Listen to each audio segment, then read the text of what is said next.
Sen ben Özbekistan'a varsam. Özbekistan çayını isteyeyim ha. Ne? Harma. Ne harma? Harma. Alış. Özbekistan ve Kırgızistan. Malisuk şehri mi? Malisuk şehri mi? Özbekistan. Malisuk şehri Palvan. Daniel'in balası. Hagacık'ta 15 pelek koydu. Palvan. Özbekistanlık palvan.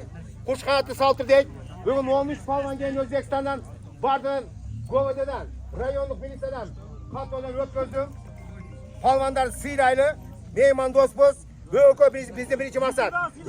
Yegemekan atı, Nurbek'tin atı, Lovken'in atı, Karabulak'ın atı çıktı. Yoksa söz çıkmasa, bu kendisi kolçamına çıkmasa. Azbaram ne oldu? Sötende toyga ulansa, toy begene koyasın değil. Evet, Tuğan'da tarihte birinci yolu Karabulak'ta kuruşmadı. Tarihte. Ben öyle palvan, Ösöt. Palvan Ösöt. Hayır, Karabulak'ın palvanı. Ösöt kuma. Karabulak'ın palvanı. Karabulak'ın. Otur nereye otur? Otur nereye? Otur nereye? Ha. Nereye?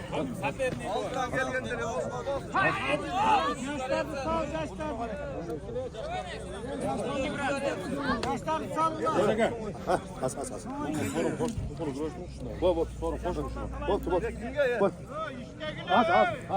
Hareket. Bir. İki. Üç. Dört. Doktor. Özbekistan'a bir rupay. Anlat. Yetkili bir şey ayak oldu. Özbekistan'a bir rupay. Horozam gel koy, horozla dağıtıran tamam gel. Gel.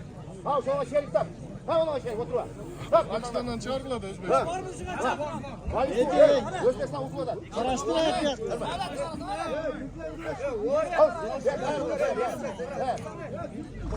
Gel birden var birden. Öter de kansaydı.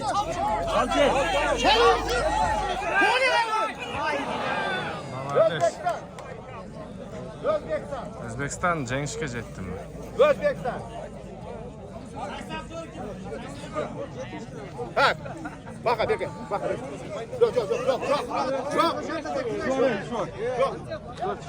Yok.